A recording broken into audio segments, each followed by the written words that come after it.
KSRTC CMD സ്ഥാനത്ത് നിന്ന് തന്നെ മാറ്റാൻ ആവശ്യപ്പെട്ടതിന് പിന്നാലെ അവധിയിൽ പ്രവേശിച്ച് ബിജു പ്രഭാകർ. ഈ മാസം 17 വരെയാണ് അവധി. ഒഴിച്ചുകൂടാനാകാത്ത വ്യക്തിപരമായ കാരണമെന്നാണ് വിശദീകരണം. മന്ത്രി ഗണേഷ് കുമാറുമായുള്ള വിയോജിപ്പുകൾക്കിടെയാണ് ബിജു പ്രഭാകർ അവധിയിൽ പ്രവേശിച്ചത്. MG പ്രതീഷ് വിവരങ്ങളുമായി. പ്രതീഷ്, വിശദാംശങ്ങൾ. അനുജ, ഈ KSRTCയിലെ നയപരമായ വിയോജിപ്പുകൾ മന്ത്രി ഗണേഷ് കുമാറും ഒപ്പം CMD ബിജു പ്രഭാകറും തമ്മിലുണ്ട്. ഇതിന്റെ അടിസ്ഥാനത്തിൽ നേരത്തെ തന്നെ ഇതിൽ നിന്ന് തന്റെ പദവിയിൽ നിന്ന് മാറ്റണമെന്ന് ആവശ്യപ്പെട്ട ചീഫ് സെക്രട്ടറിക്ക് അടക്കം ബിജു പ്രഭാകർ കത്ത് നൽകിയിരുന്നു. ഇത് സർക്കാർ പരിഗണിക്കുന്നതിനിടെയാണ് ഇപ്പോൾ ബിജു പ്രഭാകർ അവധിയിൽ പ്രവേശിച്ചിരിക്കുന്നത്. ഈ മാസം 17 വരെയാണ് അവധി അപേക്ഷ നൽകിയിരിക്കുന്നത്. മുഖ്യമന്ത്രിക്കും ഒപ്പം ചീഫ് സെക്രട്ടറിക്കും അടക്കം ഇതുമായി ബന്ധപ്പെട്ടുള്ള കത്ത് കൈമാറി കഴിഞ്ഞിട്ടുണ്ട്.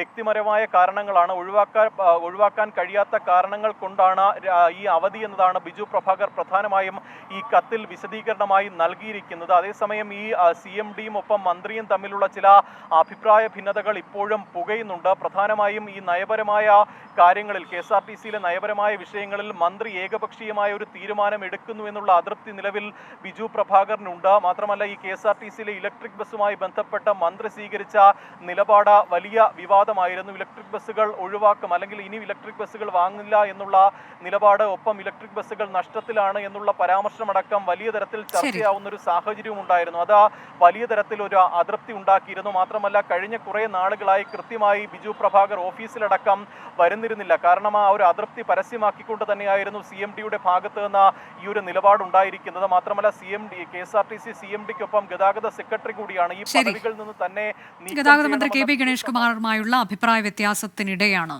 KSRTC CMD ബിജു പ്രഭാകർ അവധിയിൽ പ്രവേശിച്ചത്.